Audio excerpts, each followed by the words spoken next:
Shalom, welcome to another video, and as always, before I get started, I want to give all praise, all honor, and all glory unto Yahweh, Bahasham, Yahweh Shai, Bahasham, Rakhwadash, and next double honors to the head apostles / elder bishops of the great millstone, who teach and who rule well, peace, blessings, and safety. To all you sincere Akim, keep pushing, keep believing, and keep the faith, regardless of whether people hear or whether they forbear. All right, this is going to be a back to the basics and just pretty much dismantling a stumbling block on the word strangers, okay? Because that word stranger is a word that whenever a Christian sees it, they try to imply, they say that it means that all of the different heathen nations, okay, are able to partake, all right, in the promises that were given to Abraham, Isaac, and Jacob. And I'll go ahead and get an example of that, all right, out of Isaiah 56, okay? The book of Isaiah, chapter 56, and verse 2 and 3. It says, I'll read verses 3 and 4, excuse me. It says, "Neither let the son of the stranger that have joined himself to the Lord speak, saying, The Lord hath utterly separated me from his people. Neither let the eunuch say, Behold, I am a very dry tree. For thus saith the Lord unto the eunuchs that keep my Sabbaths, and choose the things that please me, and take hold of my covenant, even unto them will I give in mine house, and within my walls a place and a name, better than of sons and of daughters.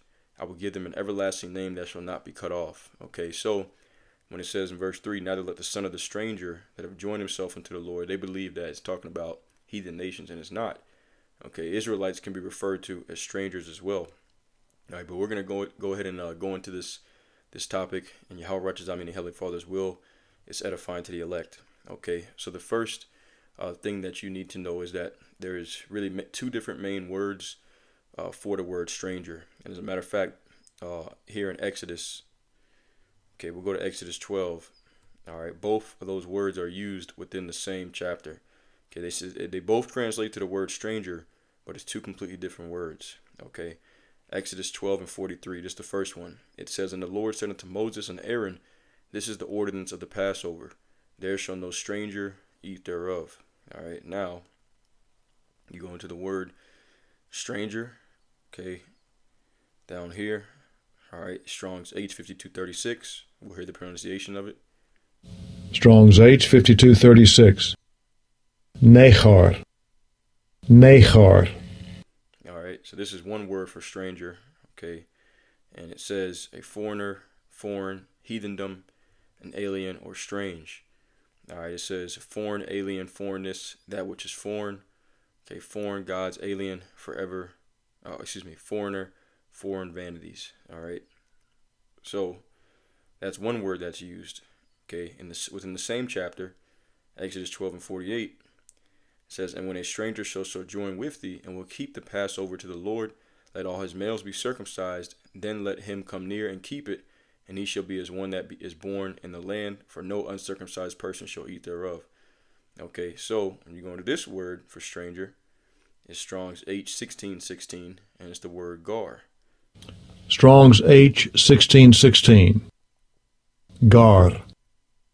Gar. And the form just below that, Geir. Geir. Okay, this one, all right, says, by implication, a foreigner, alien, sojourner, or stranger. It says, a sojourner, a temporary inhabitant, a newcomer, lacking inherited rights of foreigners in Israel, though conceded rights. And that word conceded, get the definition of that. All right, conceded means to admit that something is true or valid after first denying or resisting it. Okay, so all right, they are allowed to have rights to the Passover, as it says, I believe, in that Acts 12 and 48. "And when a stranger shall sojourn with thee, and will keep the Passover to the Lord, let all his males be circumcised, and then let him come near and keep it, and he shall be as one that is born in the land, for no uncircumcised person shall eat thereof." Okay, but both of these words, all right, are the translated into the English word stranger. Okay, so that's one thing to understand. All right, and let's get another scripture that Christians will try to use. Okay, Leviticus 19 and 33. All right, it says, "And if a stranger sojourn with thee in your land, ye shall not vex him." Okay, so they assume that, once again, to be like Edomites or Moabites or Ishmaelites. All right, when it's really talking about Israelites that are from other lands, from foreign lands that are your brother. Okay, and I'm gonna prove that. First, we'll go to let's see. We'll go to Leviticus 25. Okay, I'm just gonna show you that both Israelites and other nations can be called strangers, and that there's different laws set. Okay, whether you're dealing with an Israelite or whether you're dealing with an actual heathen. Okay, so this is Leviticus 25. I'm gonna start at verse 35. It says, "And if thy brother be waxen poor and fallen in decay with thee, then thou shalt relieve him, yea, though he be a stranger or a sojourner, that he may live with thee." Okay, and this goes back to the law. If you have a brother that's poor, you're supposed to, look out for him, take care of him. All right. But here you see, okay, that your Israelite brothers, okay, are also referred to as strangers. Okay. Continuing on, it says, verse 36, "Take thou no usury of him or increase, but fear thy God, that thy brother may live with thee. Thou shalt not give him thy money upon usury, nor lend him thy victuals for increase." Okay, so going into your Israelite brothers, okay, you're not to lend them money and expect interest back. You're not supposed to take care of them for your own personal gain. Okay, you do it because you're a servant of the Lord. All right, verse 38, it says, "I am the Lord your God, which brought you forth out of the land of Egypt, to give you the land of Canaan, and to be your God. And if thy brother that dwelleth by thee be waxen poor and be sold unto thee, thou shalt not compel him to serve as a bondservant, but as an hired servant, and as a sojourner he shall be with thee, and shall serve thee unto the year of Jubilee." Okay, so every 7 years, all the hired servants, okay, are freed. All right, they get their freedom. That's what the law is supposed to.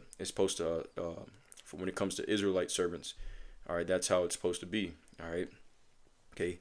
Now, as you're about to see, okay, the heathen nations, they can be ruled over, all right, for all of eternity, as it's about to tell you in the next verses coming up, according to the law. Leviticus 25 and 41. All right. "And then shall he depart from thee, both he and his children with him, and shall return unto his own family, and unto the possession of his father shall he return. For they are my servants which I brought forth out of the land of Egypt, and they shall not be sold as bondmen. Thou shalt not rule over him with rigor, but thou shalt fear thy God." Okay, so once again, the Israelites. Now listen to this though, verse 44. "Both thy bondmen and thy bondmaids, which thou shalt have, shall be of the heathen that are round about you. Of them shall you buy bondmen and bondmaids. Moreover, of the children of the strangers that do sojourn among you, of them shall you buy, and of their families that are with you, which they begat in your land, and they shall be your possession. And ye shall take them as an inheritance for your children after you, to inherit them for a possession, and they shall be your bondmen forever. But over your brethren, the children of Israel, you shall not rule one over another with rigor." Salakia. Okay, so you see, all right, that I showed you that in Leviticus 25 and 35, okay, that the children of Israel, your brethren, all right, though he be a stranger, okay, they can be called strangers, but also the heathens can be called strangers, like it says right here in Leviticus 25 and 45. "Moreover, the children of the strangers that do sojourn among you, of them shall ye buy."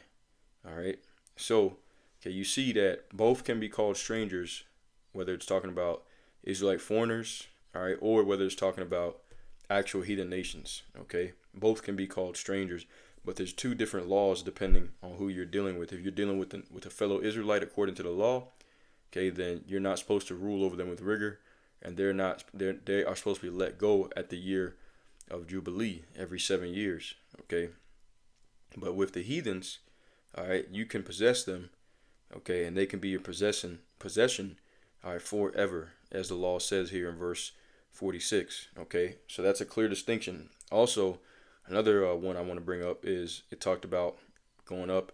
It says, if your brother is waxing poor, okay, verse 36, it says, "Take thou no usury of him or increase, but fear thy God, that thy brother may live with thee. And thou shalt not give him thy money upon usury, nor lend him thy victuals for increase." Okay, so you're not supposed to take usury, all right, take interest, from a brother that you loan money to, all right, but you are allowed to do that with the heathen. Okay, so two separate laws for the heathen versus for the children of Israel. This is Deuteronomy 23:19. It says, "Thou shalt not lend upon usury to thy brother, usury of money, usury of victuals, usury of anything that is lent upon usury. But unto a stranger unto a stranger thou mayest lend upon usury, but unto thy brother thou shalt not lend upon usury. That the Lord thy God may bless thee, and that all thou settest thine hand into the land, whither thou goest to possess it." Okay, so there you go. All right, that's it. You see that, as I demonstrated, both Israelites can be called both Israelites and heathens can be called strangers. All right, and that also you have different laws depending on whether you're dealing with an Israelite, that's whether he's born in the land or born, abroad, versus heathen nations. Okay, you have different laws on how you're supposed to deal with them. Okay, you cannot take an Israelite brother as a slave, but you can for the heathens. Okay, he has to be a hired servant. You can't lend, and you cannot lend to an Israelite brother, all right, and take usury upon him, but you can do it to the heathens. Okay, so two different laws. All right. Now that being said, we'll go back to that Isaiah 56. All right, Isaiah chapter 56 and verse 6. All right, and we'll read it now with a new understanding that Israelites also can be referred to as strangers. Isaiah 56 and 6. "Also the sons of the stranger that join themselves to the Lord, to serve him, and to love the name of the Lord, to be his servants, everyone that keepeth the Sabbath from polluting it, and taketh hold of my covenant." And that's a key right there, because the covenants are only for the Israelites. Okay, Apostle Paul told us that in Romans chapter 9, verses 3 through 5. I'll go ahead and read it. "For I could wish that myself were accursed from Hamashiach, for my brethren, my kinsmen according to the flesh, who are Israelites, to whom pertaineth the adoption, and the glory, and the covenants, and the giving of the law, and the service of God, and the promises." So both Old and New Covenant pertain to who? The Israelites. All right, it says whose are the fathers, and of whom, as concerning the flesh, Yahushua came, who is over all, God bless forever, Amen. All right, now we go back here. Okay, the sons of the stranger, they can join themselves to the Lord. Okay, and these strangers are talking about Israelites, foreigners. It says, "Even them will I bring to my holy mountain, and make them a joyful in my house of prayer. Their burnt offerings and their sacrifices shall be accepted upon mine altar, for mine house shall be called an house of prayer for all people. Yahweh thy power," okay, Yahweh, "which gathereth the outcasts of Israel." So he gathers the outcasts of Israel. It says, "Yet will I gather others to him, beside those that are gathered unto him." So you already have, at that time, you had Israel that was already gathered. He said, "I'm going to gather all of the Israelites together." Okay, I'm going to gather the ones that are not under the fold right now, that are living as the Gentiles. They're going to be reconciled unto me. And how did that happen? That happened through the sacrifice of Yahushua. Okay, so there you go. Now you have a new understanding. All right, if you didn't know before, now you know. All right, just to recap. Okay, strangers, all right, can be either Israelite foreigners or heathens. You have to use spiritual discernment to know which ones it's talking about. Okay, and that's pretty much it for the lesson. I'll close out with that. Yahweh righteous, I was edifying. As always, all praise, honor, and glory to Yahweh, Bahasham, Yahushai, Bahasham, Rakhwadash. And until next time, Shalom, and abide Babal.